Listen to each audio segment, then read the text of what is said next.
The morning of the gathering came cold and bright over Blackthorn territory.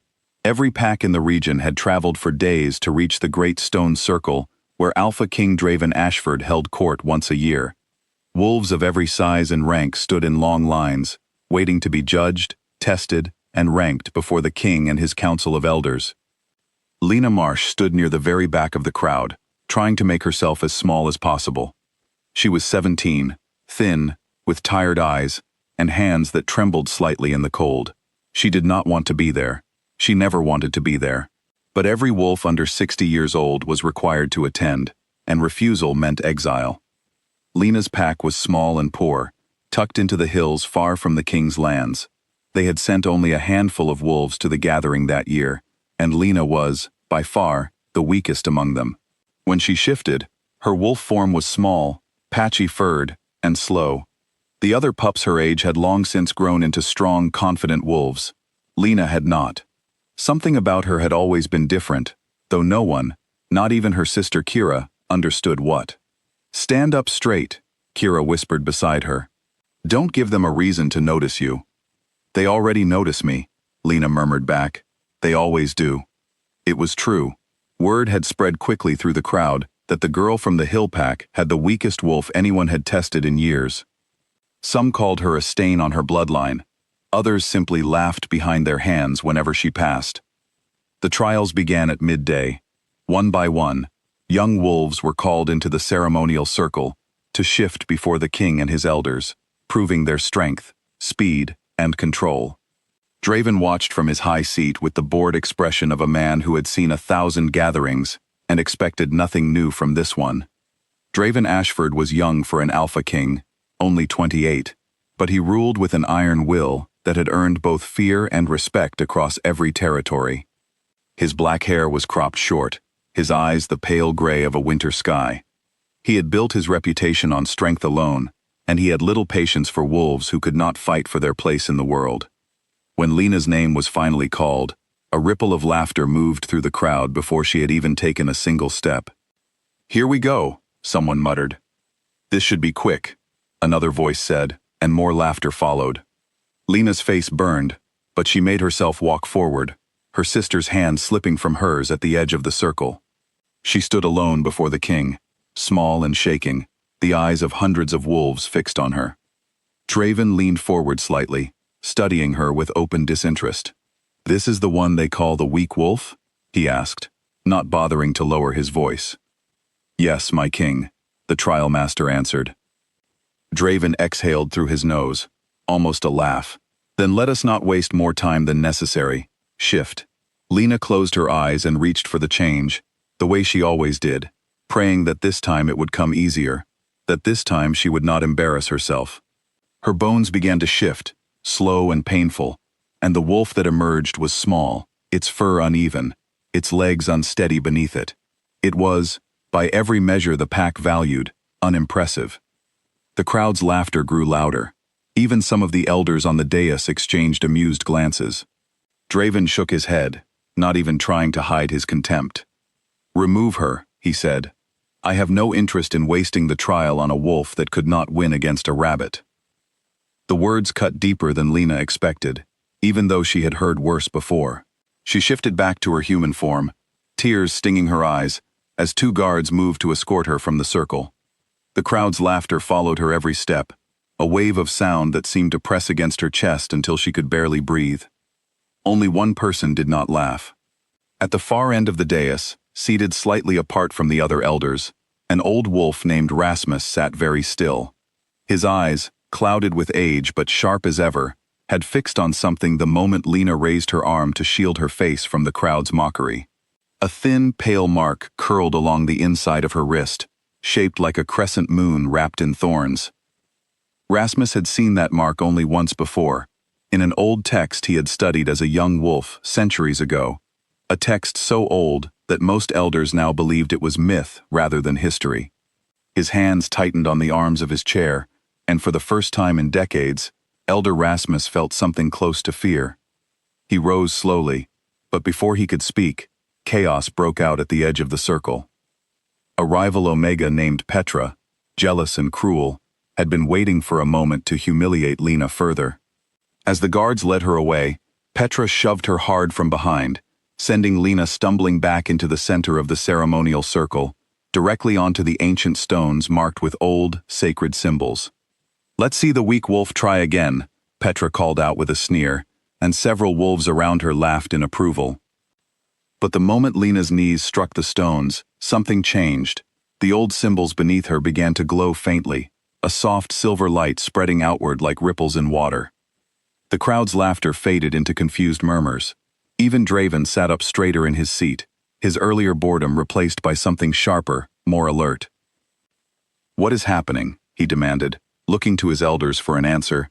None of them seemed able to give. Only Rasmus understood.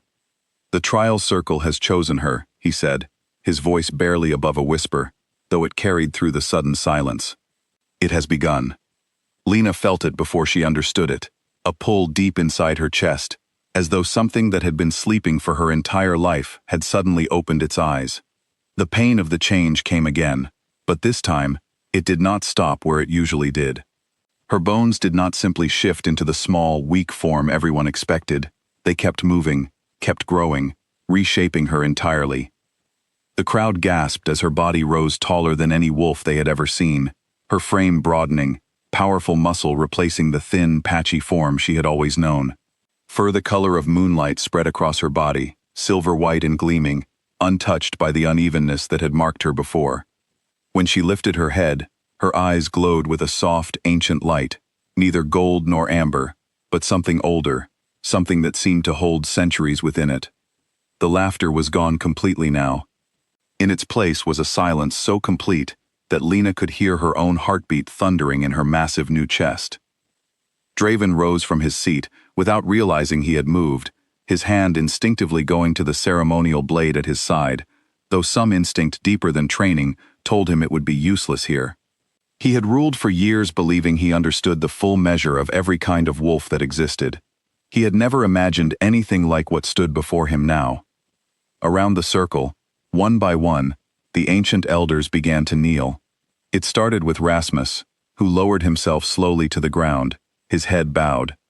Then others followed, elders who had stood at Draven's side for decades, wolves who had never bowed to anyone but him. "Rasmus," Draven said sharply, though his voice wavered slightly, "explain this. Now." The old elder lifted his head just enough to speak. "My king, forgive us. There are things we did not tell you, because we believed them to be nothing more than old stories."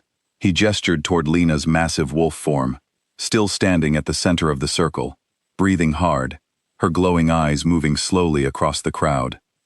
The bloodline of the first wolves, the progenitors who are said to have created the very first alphas, was believed extinct 1,000 years ago. It seems we were wrong.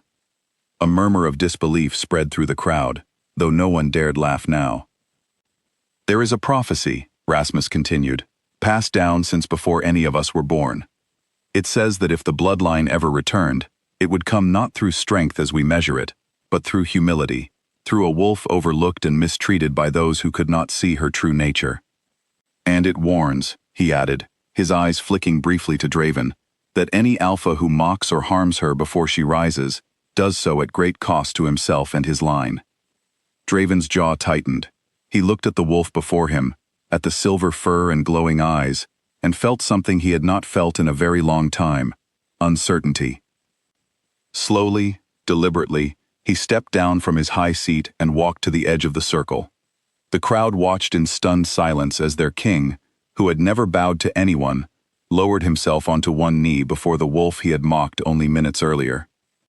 "I did not know," he said quietly, his voice carrying just far enough for those nearby to hear. "I judged you before I understood what you were. That is a failure on my part, not yours." Lena's wolf form began to shrink slowly back into her human shape, the transformation gentler this time, as though her body finally understood what it was doing. When she stood again as herself, thin and tired, but somehow taller in the way she carried herself, she looked down at the king kneeling before her. Part of her wanted to feel triumphant, to let the anger and humiliation of the past hour, and of years of mockery before it, pour out freely. But as she looked at the crowd, at the shocked faces of wolves who had laughed at her only moments ago, She felt something else instead. Not anger, not pride, just a quiet, tired kind of clarity. "Stand up," she said finally, her voice steady despite everything. "I did not come here for anyone to kneel to me. I came here because I was told I had no choice." Draven rose slowly, studying her face, as though seeing her clearly for the first time. "What do you want then?" he asked. "Name it, and it will be given." Lena thought of every Omega like her, every wolf who had been dismissed, mocked, and pushed aside, simply because their strength did not look the way others expected it to. She thought of Kira, standing somewhere in the crowd, who had spent years defending her sister against a world that refused to see her worth. "I want the trials changed," Lena said. "No wolf should be laughed at or dismissed before they are given a real chance to show what they carry inside them. Strength is not only what can be seen at first glance." Draven nodded slowly. "It will be done." The gathering that had begun with mockery ended in a silence far different from the one that had followed her transformation. A silence built from respect rather than shock. Lena did not become the king's prize, as some in the crowd had expected. She became something else entirely, a wolf whose place in the world could no longer be measured by size or speed alone. In the weeks that followed, the trials changed exactly as Draven had promised. Omegas and weaker-seeming wolves were given fuller chances to prove themselves, and cruelty in the circle was no longer tolerated as it once had been. Word of what happened at the gathering spread far beyond Blackthorn territory, carried pack to pack, until the story of the overlooked girl who silenced the ancient elders became one told to pups at night, a reminder that strength could hide in the last place anyone thought to look. As for Draven, he found himself thinking of Lena long after the gathering ended, not with the arrogance he once carried, but with something quieter and far more careful. He began seeking her out, first with formal messages regarding the new trial rules, and later, simply to speak with her, to understand the wolf he had so quickly dismissed. Lena, for her part, remained wary for a long time. Trust did not come easily to a girl who had spent her whole life being underestimated. But slowly, in small moments, she allowed herself to see the king not as the man who had laughed at her, but as someone willing to admit when he was wrong, and willing to change because of it. Neither of them could say, in those early days, exactly what they were becoming to each other. But something had shifted between them that day in the circle, just as surely as Lena's own form had shifted beneath the ancient stones. And for the first time in her life, Lena Marsh did not feel like the weakest wolf in the room. She felt like herself,